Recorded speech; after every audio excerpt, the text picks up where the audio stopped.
දේශනා අංක 6 නමෝ තස්ස භගවතු අරහතු සම්මා සම්බුද්දස්ස සාරිපුත්තෝ පඤ්ඤාය සීලේන උපසමේනච යෝහි පාරගතෝ බික්ඛු ඒතාව පරමෝසියාති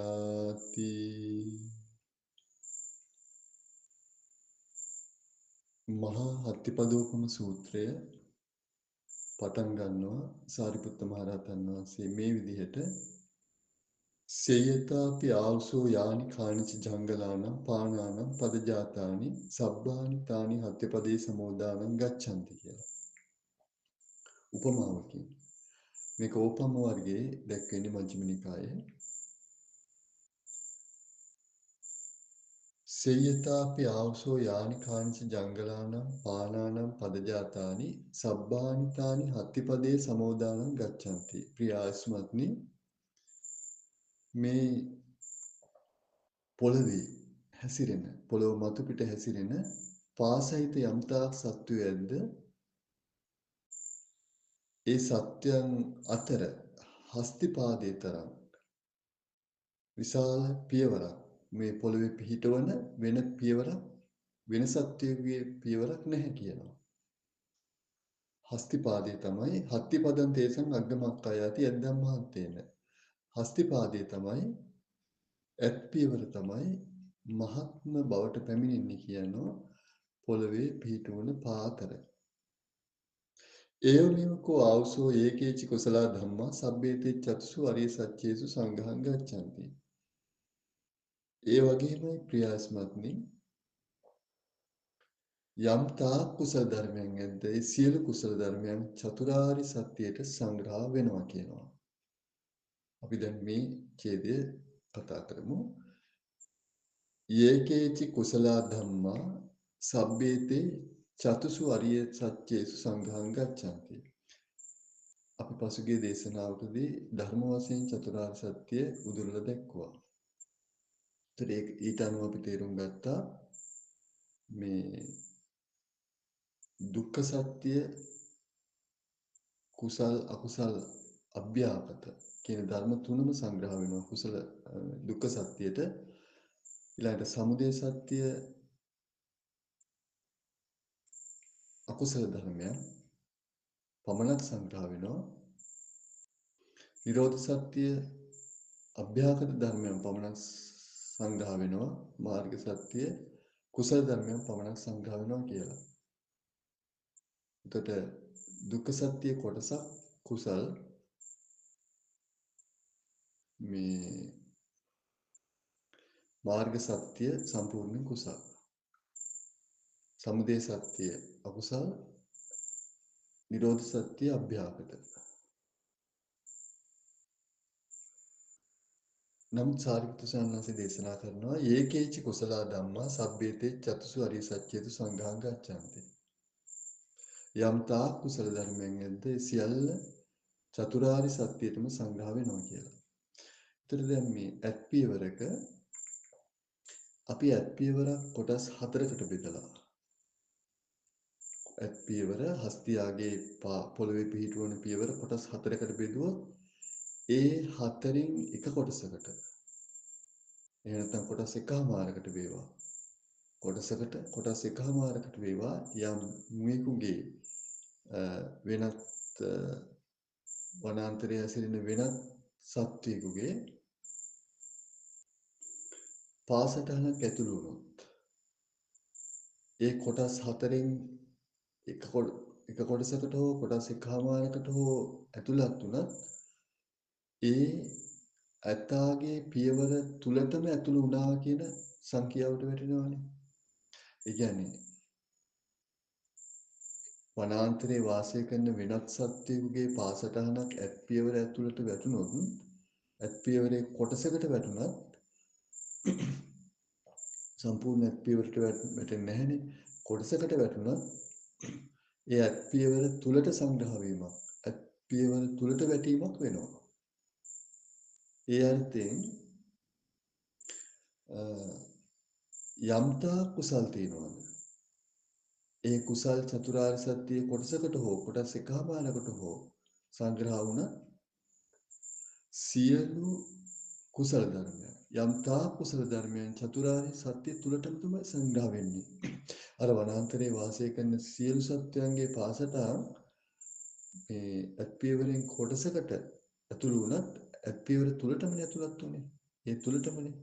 ඒ නිසා ඒකේචි කුසල ධම්මා සබ්බේතේ චතුසු අරිසත්‍යේසු සංඝාතච්ඡන්ති. යම්තා කුසල ධර්මයන් තියෙනවාද ඒ ඒ සියලු කුසල ධර්මයන් චතුරාර්ය සත්‍යයටම සංග්‍රහ වෙනවා. ඉතින් තවත් විදිහකින් අපිට මෙහෙම කතා කරන්න පුළුවන්. දුක්ඛ සත්‍ය පිළිබඳ ඥානය ඒක කුසලයක්. ඒ කියන්නේ දුක්ඛ සත්‍ය පිළිබඳ ඥානය, දුක්ඛ සත්‍ය අවබෝධ කිරීම, දුක්ඛ සත්‍ය පිළිබඳ ඥානය ප්‍රඥාව වේදෙනවා කියන්නේ ප්‍රඥාව වේදෙන්නේ කුසල සිතකනේ, සෝබන සිතකනේ. එතකොට දුක්ඛ සත්‍ය පිළිබඳ ඥානය කුසලයක්. දුක්ඛ සමුදය පිළිබඳ ඥානය ඒකත් කුසලයක්. දුක්ඛ නිරෝධය පිළිබඳ ඥානය කුසලයක්. දුක්ඛ නිරෝධගාමී මාර්ගය පිළිබඳ ඥානය කුසලයක්. එතකොට චතුරාර්ය සත්‍ය පිළිබඳ දැනීමම ඥානීයම කුසලයක්. එතකොට මේ විදිහට යම්තා කුසල ධර්මයන් තියෙනවාද ඒ සියල්ලම චතුරාර්ය සත්‍යයටම තමයි සංග්‍රහ වෙන්නේ. කතමේසු චතුසු මොනවද මේ චතුරාර්ය සත්‍ය? දැන් මේ ආර්ය සත්‍ය තුනක් තියෙනවානේ. සම්මුති සත්‍ය, පරමත්ත සත්‍ය, ආර්ය සත්‍ය කියලා. සම්මුති සත්‍ය සත්‍යයක් තියෙනවා සංකේත වචනං සත්‍යං. නමුත් මේ ඒක ලෝක ව්‍යවහාර සීමාව තුල පිහිටලා තියෙන සත්‍යයක්. නමුත් මේ සම්මුති සත්‍ය පරමාර්ථ සත්‍ය දෙනකොට අසත්‍යයක් වෙනවා. සම්මුති සත්‍ය සත්‍යයක් පරමාර්ථ සත්‍යයත් එක්ක සලකනකොට අසත්‍යයක් බවට පත් වෙනවා.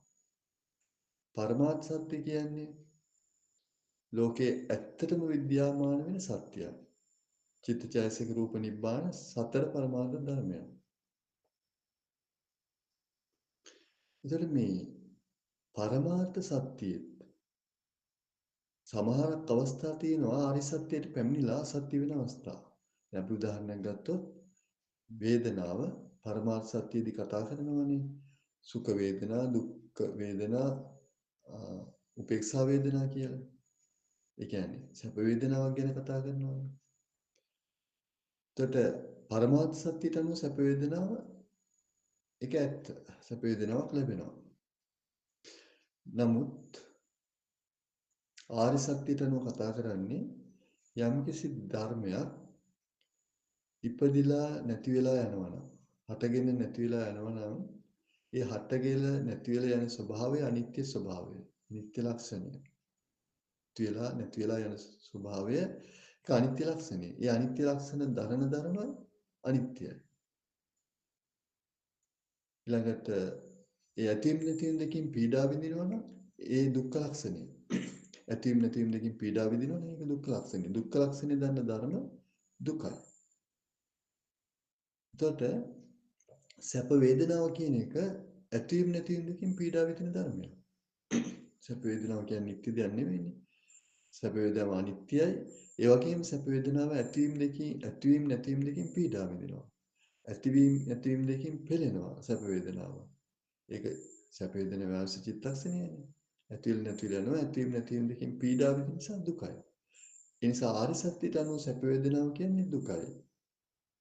විඳින සැපක් ඇද්ද ඒ සියල්ලම ආරි සත්‍යයට අනුව යංකින්චි වේදේතං සබ්බන්තං දුක්ඛස්මින්ති වදාමි. යම්තා විඳින සැප විඳින දෙයක් ඇද්ද සැපක් දුකක් උපේක්ෂාවක් ඒ විඳින දේ ඒකේචි යංකින්චි යම්තා විඳින වේදනාවක් ඇද්ද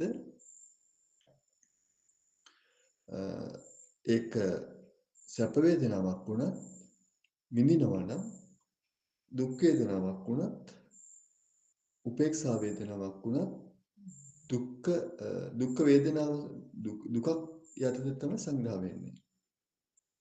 නොවේදිනා සැපයක් තියනවාද? ඒ කියන්නේ අවේදිත සුඛයක් තියනවාද?